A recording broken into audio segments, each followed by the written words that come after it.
Donc, nous allons présenter le cours sur les bêta-bloquants préparé par Dr Mohamed Ndoye, Dr Warren Ndoye et moi-même Dr Benatia Andalussi William.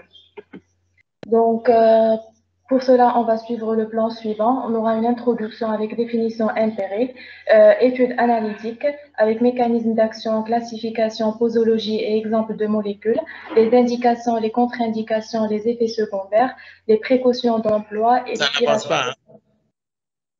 Ça n'avance pas. Il y a toujours le titre, oui. Maintenant? Même chose, le titre uniquement.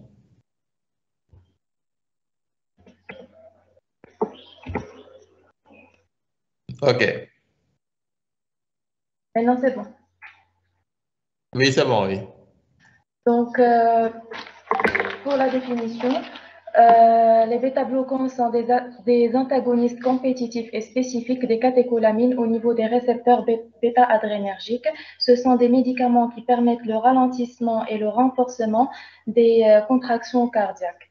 Donc, comme intérêt, les bêta-bloquants sont une classe majeure utilisée surtout en cardiologie. Ils ont un intérêt thérapeutique et pronostic sur la morbimortalité cardiovasculaire et beaucoup de molécules sont souvent hors AMM en pédiatrie.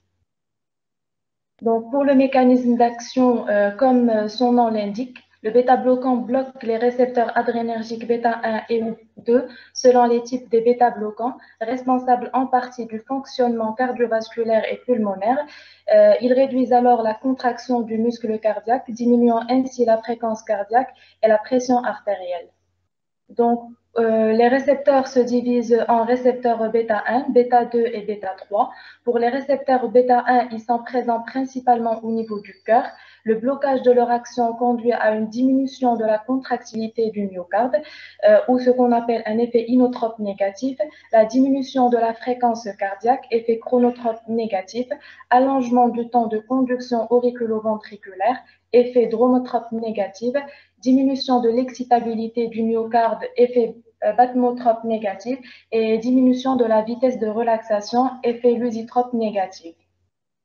Les récepteurs bêta-2, quant à eux, ils sont présents dans les vaisseaux sanguins, les branches, l'utérus et le système digestif. Ils représentent 30% des bêta-récepteurs au niveau du cœur. Le blocage de leur action induit entre autres une broncho- et ou vasoconstriction. Et pour les récepteurs bêta-3, ils sont localisés surtout dans le tissu adipeux, mais aussi au niveau cardiaque. Donc, voici un tableau récapitulatif qui présente les effets du blocage des récepteurs sur les différents tissus.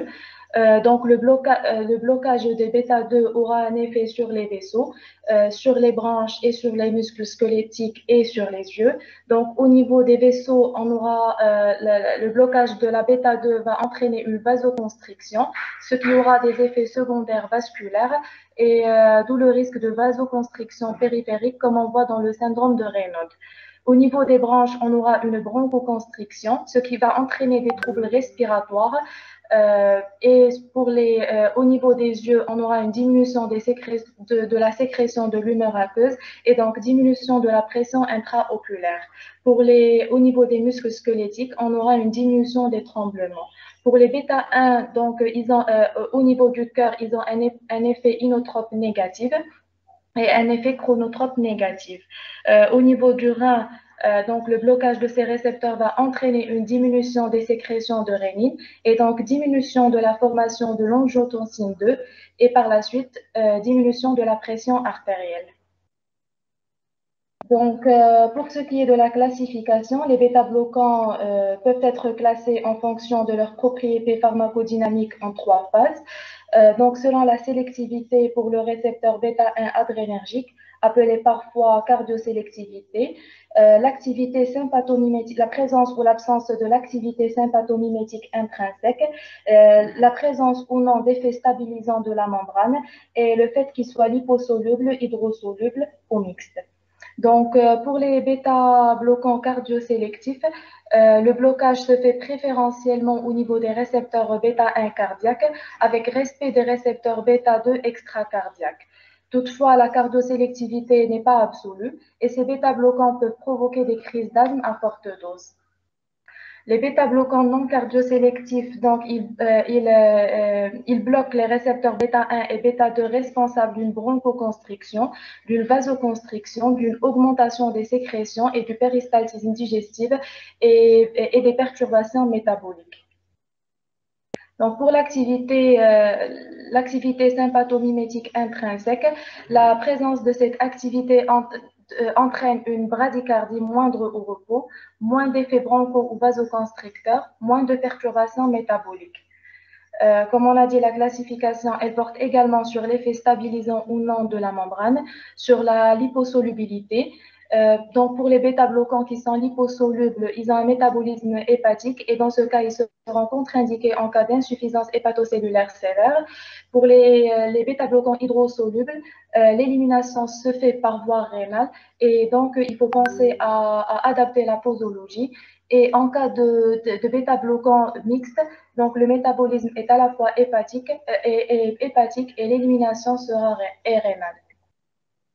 Donc, voici un schéma qui va résumer la classification des bêta-bloquants, comme on vient de dire, qui vont être divisés en bêta-bloquants non cardiosélectifs, cardiosélectifs, absence ou présence d'activité sympathomimétique intrinsèque et présence ou pas d'un effet stabilisant de la membrane. Si on prend par exemple l'exemple du propranolol, c'est un bêta-bloquant non cardiosélectif qui n'a pas une activité sympathomimétique intrinsèque et qui a un effet stabilisant de la membrane.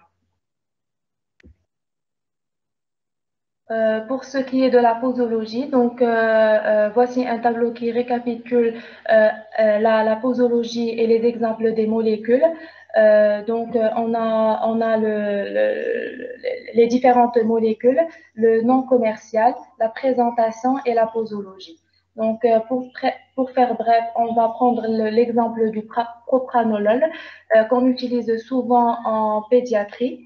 Le nom commercial est l'avlocardil. Il est présent sous forme de comprimé de 40 mg, de gélules à libération prolongée de 80 et de 160 mg et sous forme d'ampoule de 5 mg par 5 ml. Pour la posologie, elle est de 1 à 4 mg par kilo par jour à prendre en 3 à 4 prises. Donc, pour les indications, il y a des indications cardiaques et des indications extracardiaques. Pour les indications cardiaques, c'est principalement l'insuffisance cardiaque en phase compensée. À noter qu'il faut éviter l'utilisation des bêta-bloquants en présence d'œdème, les cardiomyopathies obstructives hypertrophiques, les rétrécissements mitrales, l'HTA, l'angor stable, le syndrome coronarien aigu. Les autres indications sont troubles du rythme ventriculaire, les fibrillations atriales, le flotteur atrial, la tachycardie supraventriculaire récidivante, phallo, extrasystole ventriculaire, tachycardie ventriculaire, QT long, orage rythmique, anévrisme de l'aorte, la dissection de l'aorte, cardiothyréose, prolapsus de la valve mitrale. Donc, pour les indications extracardiaques, c'est principalement en cas de migraine, en cas d'hémangiome infantile, en cas d'hémorragie digestive par rupture des varices œsophagiennes, cirrhose, hypertension portale, dans le cas de syndrome de Marfan, hyperthyroïdie, tremblement, glaucome à angle ouvert, produits dopants dans les sports de précision et dans les diverses disciplines subaquatiques en apnée. Pour les contre-indications, il y a des contre-indications relatives et d'autres absolues. Les contre-indications relatives, c'est l'HTAP, c'est l'artériopathie oblitérante des membres inférieurs, l'acidose métabolique, le diabète et en cas d'allaitement, puisque les bêta-bloquants sont excrétés dans le lait maternel. Pour les contre-indications absolues, c'est en cas d'asthme, en cas de BBCO ou antécédent de bronchospasme, l'insuffisance cardiaque décompensée, les BAV2 et 3, la bradycardie sévère, l'hypotension sévère, le choc cardiogénique, l'angor, la myasthénie, le syndrome de Raynaud, l'angor de Prinzmetal et phéochromocytome non traité. Donc, pour les effets secondaires, c'est principalement l'hypoglycémie, d'où la nécessité de prendre les bêta-bloquants après les repas. La bradycardie et l'hypotension artérielle sont les effets indésirables les plus courants par diminution de la contractilité cardiaque. Donc, les bêta-bloquants peuvent décompenser une insuffisance cardiaque. D'autres effets secondaires, la sensation